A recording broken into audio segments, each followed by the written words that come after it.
Doing well. Episode of Cooped Up Live, should I say. My daily-ish broadcast where I just talk about whatever the fuck I want to talk about. While we're waiting on folks to join, please be interactive if you are watching it on the live. Coopedup.com is my website. You can visit that at any time. I'm Cooped Up is my handle in all the social places. Would love a follow wherever you watch this. I'm particularly on Instagram, so if you are there as well. I'm getting my things all out of order now. This is the part, wherever you watch or listen to this, this is on Facebook Live, YouTube Live, as well as rebroadcast in the audio format on all the major podcasting platforms. Click the bell, subscribe button, whatever it is called, so you don't miss a second of it. Hey, Mama, how you doing today? So it is, oh my God, it is storming here right now, just starting to blow in at the moment. So if we lose power, if I go dark, is because we lost power or internet or something, because it's supposed to be a pretty strong storm and then it just blows through. But it looks like a tornado outside right now. Wind's going sideways. I wish I could turn this so you could see outside. But anyway, so we'll just go as long as we can. Hopefully, cross your fingers, we don't actually lose power.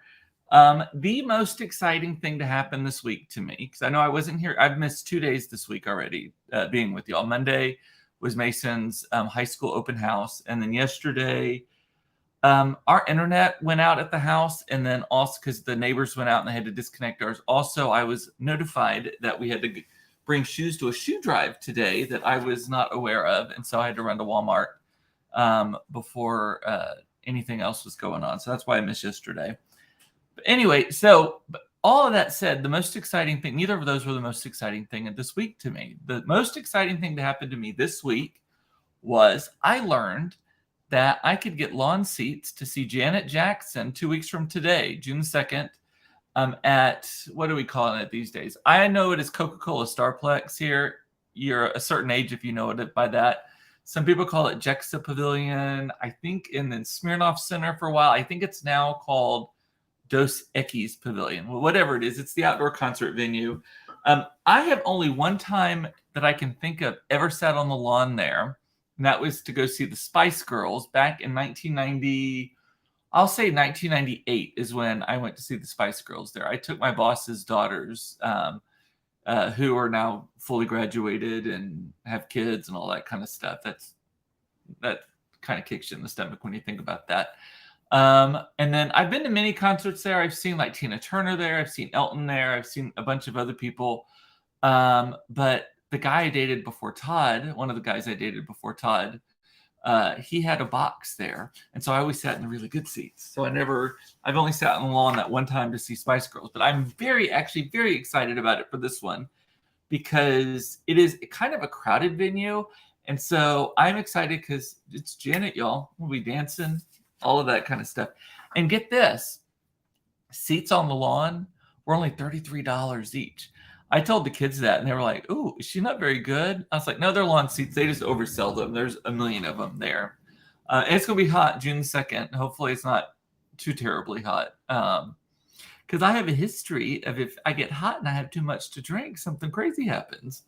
I may have to make sure I don't take my ADHD medicine. There's some combination between my ADHD medicine, me getting hot, and having a little bit too much alcohol.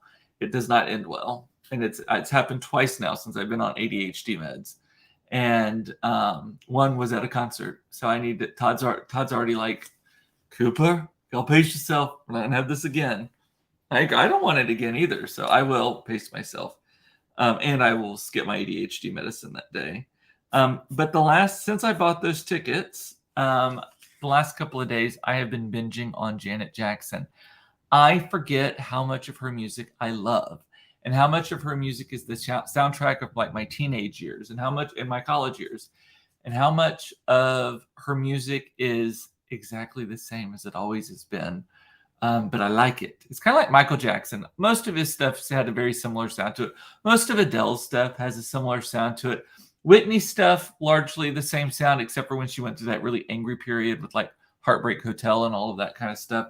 Then she was kind of pulling a Mary J kind of thing. Mary J is another one. A lot of person. You hear the thunder? It's thundering here now. But anyway, so Janet Jackson, very excited about it. I've got a friend driving up from Austin. Carrie has not committed yet if she's going, but I'm holding a ticket for her. And then I've got a few other friends going. So it's going to be great. And since I've been talking about it on Facebook and such, a lot of my friends have told me that they already have tickets and they're going to be going. So I predict it's going to be a great time. Like I said, I've not been to a concert. I actually have not been to a concert there in a gazillion years, and certainly not lawn seats. So we'll see. Like I said, there's storms rolling in. So if we lose power, I apologize. That's part of living in a 100-year-old house in an old ass part of town, is that our power goes out a lot. Anyway, the weekend's going to be pretty low key here. We've got, hey Sandy, I was just talking about Janet Jackson. Sandy's one of the folks who's joining the fun with Janet Jackson 2 weeks from today. I'm very excited about it. The big thing this weekend is going to be prepping for the kids' school trip. So our middle school does an annual trip. Last year it was Palo Duro Canyon, which the kids loved. This year they're going to, wait for it, they're going to New Orleans. Oh, Monica and I were joking with the kids over the weekend that Claire's going to need to earn some beads, and Mason will too. And then explained to them how one earns beads, and they were totally mortified and grossed out that we even knew. I think they were more mortified that we knew that than what that is. That is the life of my teenagers. Like they think that they think grown-ups never have sex. They think grown-ups never have dirty thoughts. They think all of these things, right? And they're more grossed out by the idea that we're thinking them than the thing that is being thought in the first place. So, but they're doing a very sanitized. They're doing like that big World War II museum. So they leave at like 7 a.m. on Monday morning, and they get back Thursday evening. So it's a good trip for them. They're doing some architecture stuff. They've got some fun stuff also. Like they're going to do like a ropes course. They may go to the zoo there. I think in New Orleans, don't they have like an Audubon zoo or something? I think they do. They're doing the World War II, the big museum, which is supposed to be fantastic. I've only seen it. I've never been in it. They're doing, Mardi Gras World, I think is what it's called. It's where they store all the Mardi Gras floats. They're going to that thing. That was actually on Amazing Race. On Amazing Race, they had to put one together. They'd taken it apart and had to put it back together. I may need to find that episode and let the kids watch it so that they know what they're getting into with that. But yeah, so packing lists made for that. There's probably going to be some last minute purchases of things. You know, everyone wants new things when they go on a trip. And then tomorrow, the kids also, they have a guitar recital tomorrow morning at like 11. I'm that parent that does not go to these recitals because here is my beef with recitals. I do not understand having to pay to attend my child's recital. Drives me nuts. Except for when they were in piano lessons, that lady just did them like at the church and stuff. But these recitals, like dance recitals, all these types of things, they make you buy tickets to go see your kids perform in something that you paid for them to learn. This is the thing. It's like double taxation for me. It's like, it would be different if they were learning for free and then I'm paying to see the fruits of the labor, that kind of thing. Also, I know how shitty they are right now at it. And it's like a 2-hour thing and my kids are in for like 5 minutes because it's like a showcase of a bunch of other people's kids, which I'm sure they're all precious and lovely and worth it. But I'm not paying $20 a ticket. So Todd and I are not paying $40 to spend our entire Saturday morning watching the kids do something that they've done for us in the house already, right? I'm just not going to do it. I have a philosophical problem with it. It just drives me nuts. So I am the parent who will drop the kid off at the recital. They'll text me when it's over, and then it's really close to the house. I drive down and pick them up. So, yes, $20 a ticket, Monica, right? So for both of us to go, that is $40. I can think of 63 other ways that I'd rather spend $40 than to go in the middle of the day on the weekend and watch a bunch of kids squeak and squawk at their instruments. And again, I love that they're taking it. I love that they're exposed to it. I love that they're performing. I like all of it. Like, I'm not meaning to criticize any part of it other than it drives me nuts that they charge for us to see them do something that we paid for them to learn to do in the first place. That's the part that bothers me. Always has about any recital. There was an episode of Kimmy Schmidt where they talked about this also. So I know I'm not alone in this. By the way, this shirt I am wearing today, isn't it pretty? I love this color. I have not worn this shirt. So this is also the week that I'm pulling shirts out. I said when I lost a bunch of weight, I'd just get a bunch of new stuff. But there are some things that I'm pulling out. And I'm like, I like the shirt and I can fit. And the buttons are not screaming. It's a good color. It's really well fitted. I'm like, I could do this. And you know why I can fit into it? Because I've lost 35 pounds. Go next door and have appetizers. I know, for real. Donita's saying this happened to us. I feel ya. Paid for dance class, then we had to sit through 2 hours of watching a bunch of kids I don't know dance to bad music to watch Ben for 3 minutes. That's exactly, and you had to pay, right? And you had to pay. Did you have to pay to go to the recital also? Like, that's the part. And I know that they say, oh, it's to cover the cost of the venue rental or whatever. Here's my thing. Work that into the lesson plan. So if it's costing $40 per kid, basically if charging $40 per kid, because 2 parents for 1 kid, let's say that's what it is what it takes to cover the cost. And they're in this lesson we do it twice a year, and they have it almost weekly. So let's say 20. So just charge me like 5 or wait, the math on that doesn't even make sense. Just charge me like $1. Hell, just charge me $5 more per week. I won't even notice it as much. It won't bother me, or $2 or whatever. So paid for the tickets. Now, that is the kind of thing. This is the whole thing also with like all the fees and everything else that everything has nowadays. Just bake it into the price. I know it's going to make that price seem more expensive on the front end, but it's going to annoy me a whole lot less on the back end. And I'm guessing they think, well, they got you. Because you also had to buy. So for this one, they also had to buy specific T-shirts to wear. Another $20 for T-shirts. Yes. Mom agrees with me. Thank you. I can always count on you to agree with me, Mom. So what else? So last night, I texted Eric this morning when I first woke up. I had the weirdest dream last night. I had a dream that, and more of it is coming to me, and then I kind of lose some of it, and I remember some of it. Y'all, I have very vivid dreams, and I'm pretty good about remembering what I dream about, at least the general things. But last night I had this dream, and I try not to remember my stress dreams, and this is not one of my stress dreams. My stress dreams are can't find my car in the parking lot, can't get the elevator to stop on the right floor, can't find the hotel room. These are my stress dreams, those 3 things. This dream last night was none of those. The dream last night was that Eric Johnson was hosting a game night for about 5 or 6 couples. So about 10 people were at his apartment or his condo or townhouse, whatever you call it, his house. So there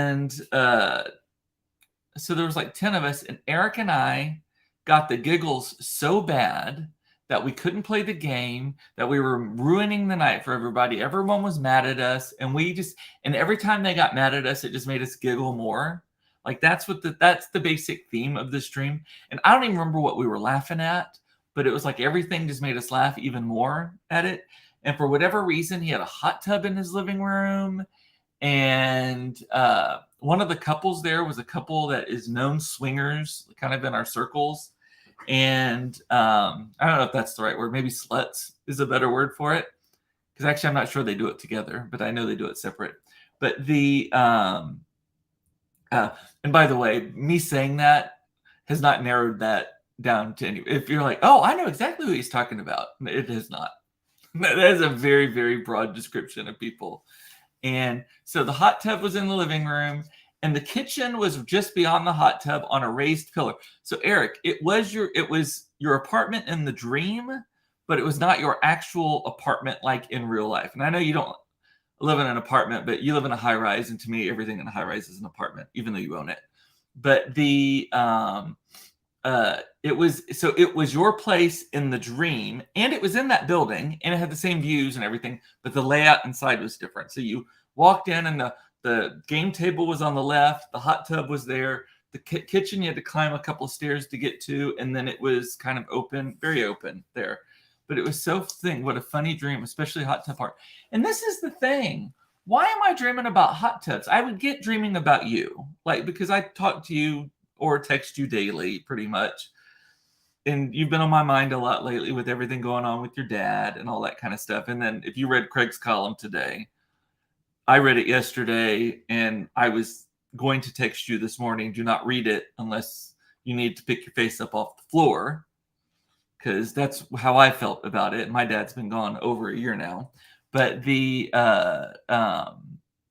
Monica, that's the video I texted you last night. There's a whole story that goes with that. That's on hesaidmag.com right now, if you want to read it. But I don't know why a hot tub was in it. I don't know why a game night was part of it. I don't know why we had the giggles so bad.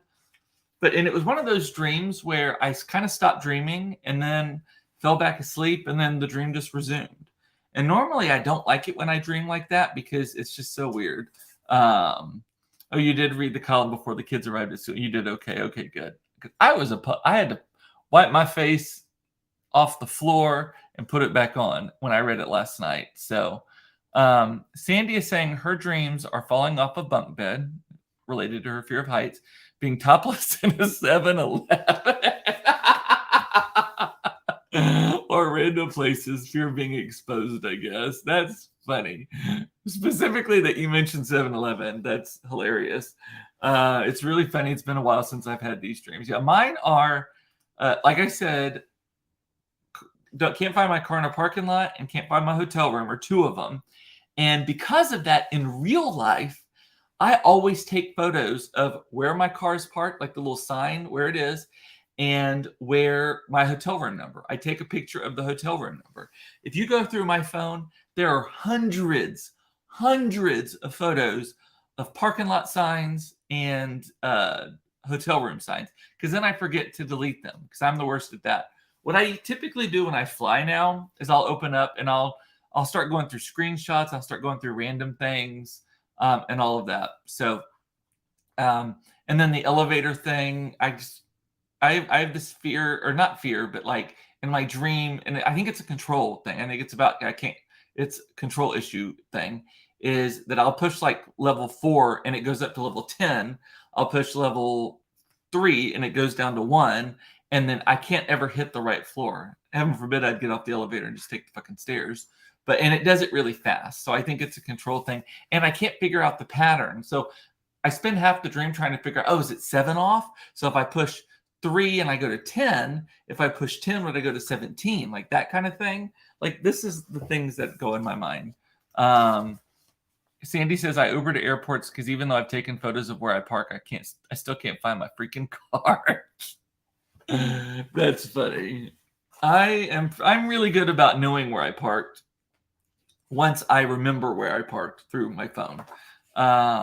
So that's funny. I just don't like waiting for Ubers, and I don't like Uber. I take Alto. I'll be taking Alto to the concert 2 weeks from today also. So that was my dream. That was dream last night. And the only other thing I got on the, it looks like the storm has passed already. Well, that was fast. Good for us.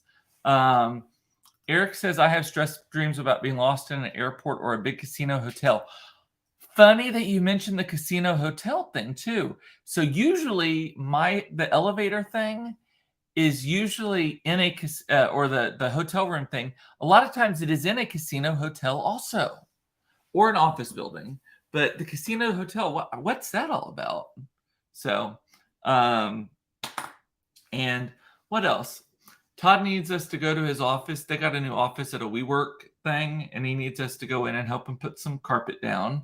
And what else? Not real carpet, like the tile carpet, like floor, like the squares that you put down and you just put stickers on the back of them. And what else? And then so laundry. Oh, one of the surprises. So the kids, I don't know if you remember way back in 2019, if you've been following along that long, the kids wanted to have a YouTube channel. That was like the height of the things that the kids those days wanted. And so we filmed 2 things for it, and it was so painful because they wanted all the fame, but they didn't realize how much work goes into making sure you hit your lines right, making sure you're saying things correctly. If you fuck up, you have to start over again, like that kind of stuff, right? And there was a lot of, I became a stage mom and no one liked me and I did not like them and all that kind of stuff. So we finished the first one, which is the Daiso, the Japanese dollar store shopping trip. That was a really cute one. But then the second one we filmed, I started editing, and that was in September of 2019, and I never finished it. And the kids will not let me forget it. On my bulletin board where I've got like a to-do thing, and I use Post-it notes to keep track of my to-dos on there, the kids randomly will put finished kids video. I see at least 3 up there right now, finished kids video, in their random handwriting. And so I have discovered a new tool that uses AI that I'm hoping helps speed it up. And that's, I'm going to surprise them. I'm going to work on it this weekend, and then while they're gone, and then have it for them. So we'll have a grand day. Maybe we'll have a screening of it here on Cooped Up Live. We'll see. They're putting together some like Play-Doh that's edible, and it looks like a hamburger and French fries and that kind of thing. And they're kind of doing a competition between themselves. And right now I currently have 48 minutes of footage that I need to get down to about 5 minutes. So it's, and their channel was called Let's Get To It Kids, because they would say, I'm Claire and I'm Mason. This is what we're going to do. Let's get to it. And they have the cutest little voices. They look so cute. I can't believe that 2019, which doesn't seem like very long ago to people our age, like that's like half their life ago. Like that just blows my mind. They're so little. Sandy's saying, I haven't tried Alto. I use Lyft more than Uber. So the reason I like Alto is that it is always the same kind of car. They're corporate-owned cars. They're actually little SUVs. Buick Enclaves and Volkswagen Atlases are the only 2 things they drive. They're all employees. They all have to wear uniforms. They smell good. I just have been in one too many Ubers where it reeked of pot, or it was filthy, or it said it was a nice car, and it's not a nice car at all. So I pay a little extra for Alto just because I'm worth it, right? I know. That is all I have on my card today. Mom, did you do your DNA thing yet? So I ordered one for Claire as well. And spitting in, it is, I forgot how difficult it is creating enough spit to fill a vial that they're then going to take, and you mail in, and they're going to take your DNA from this vial of spit. Like it took a good like 5 minutes for her to do that. Oh, Monica's saying, oh, and Alto returned her phone. Yes. Remember, so we took Alto to the Elton John concert, and they realized that her phone was missing before I realized, or Monica realized her phone was missing. And they were calling me to get a hold of me so we could meet them to get the phone back. I was just shocked. And then we couldn't leave the concert because it was a once you go in, you can't go out kind of thing. And it was about to start and all that kind of stuff. So they delivered it to the house that evening. They brought it to that, Alto brought it to the house and left it at the house for us to have. So, yep, put it. And Mom, you put it in the mail this morning. Awesome. Well, good. It says it takes 6 to 8 weeks. When Mason did it, it was only about 3 weeks. So hopefully it'll be a little faster. Hopefully there's not a big rush on people sending their spit into testing facilities right as the school year is ending and summer is starting. So hopefully that's the case. Trying to think of what else. I think that's it. We look through the comments. If you have any questions, you've got about 20 seconds to ask them, all that kind of stuff. Eric had an Uber Black driver return a bag to my hotel in DC before I even knew it was missing. So I would equate Alto as price point. It is between Uber X and Uber Black. From a service standpoint, it is definitely Uber Black service. It is, but not a town. It's just a little bit more comfortable. It's like captain's chairs, that sort of thing. I don't love town cars, and so, but anyway, that was that. And Alto is actually in DC now. I discovered that on our last trip there. I discovered it late after we'd already been using Ubers the whole trip. On the way to the airport, I'm like, there's a fucking Alto right there. I had no idea they were here because they're Dallas based, but they're in Dallas, Los Angeles, San Francisco, Chicago, DC, maybe New York also. They're in a bunch of different places. So, alrighty. Well, with that, I'm going to say bye. I love you. It's important to know you were loved. I love that you watched this. Thank you so much. I will miss you over the weekend. I should be here on Monday, but in the meantime, take care of yourself. Don't should yourself to death. No good comes from should. And I will see you Monday at 4:30 for another episode of Cooped Up Live. Should I say bye?